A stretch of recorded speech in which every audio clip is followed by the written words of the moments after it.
ஒவ்வொரு புதிய பட வெளியீட்டிலுமே மற்ற திரையுலகிற்கு முன்மாதிரியாக விளங்குது மலையாள சினிமா. கதை தயாரிப்பு அப்படின்னு எதிலுமே சமரசம் செய்யாத மலையாள திரைப்பட குழுவினரே இதற்கு முக்கிய காரணம் அப்படின்னு கூட சொல்லலாம். மலையாள ரசிகர்களை தாண்டி பிறமொழி ரசிகர்களையுமே மலையாள படங்கள் கவருது. மஞ்சுமேல் பாய்ஸ், பிரேமலு போன்ற படங்களுக்கு கிடைத்த வரவேற்பு இதற்கு சான்றாக சொல்லலாம். இந்த வரிசையில மற்ற திரையுலகிற்கு முன்மாதிரியாக விளங்கும் மற்றும் ஒரு படம் தான் லோகா.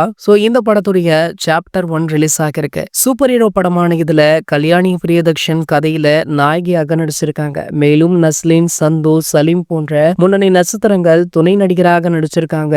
சிறப்பு தோற்றங்கள்ல தொவினோ தாமஸும் மேலும் இந்த படத்துடைய தயாரிப்பாளரான துல்கர் சல்மானுமே நடிச்சிருக்காங்க. ஆகையால அடுத்த பாகத்தை பார்க்கவுமே ரசிகர்கள் வெகு ஆவலுடன் காத்துட்டு இருக்காங்க. இந்த நிலையில பாத்தீங்கன்னா தற்போது லோகா அப்படின்ற படத்தை சூப்பர் ஸ்டார் ரஜினிகாந்த் அவர்கள் பார்த்திருக்காரா. பார்த்தது மட்டுமல்லாமல் படக்குழுவை அணைத்து கட்டி அணைத்து பாராட்டி இருக்காரு. மேலும் அடுத்த சாப்டருக்கு நான் ஆவலுடன் காத்துட்டு இருக்கேன் அப்படின்னு சொல்லியிருக்காரு. அது மட்டும் இல்லாம அந்த இயக்குனரிடம் எனக்கு ஏதாவது ஸ்கிரிப்ட் வச்சிருக்கீங்களா அப்படின்ற மாதிரி கேள்விகளையுமே கேட்டிருக்காரு. பொதுவாகவே சூப்பர் ஸ்டாருக்கு ஒரு இயக்குனரை பிடித்து விட்டால் அவரிடம் கதை கேட்பதுண்டு.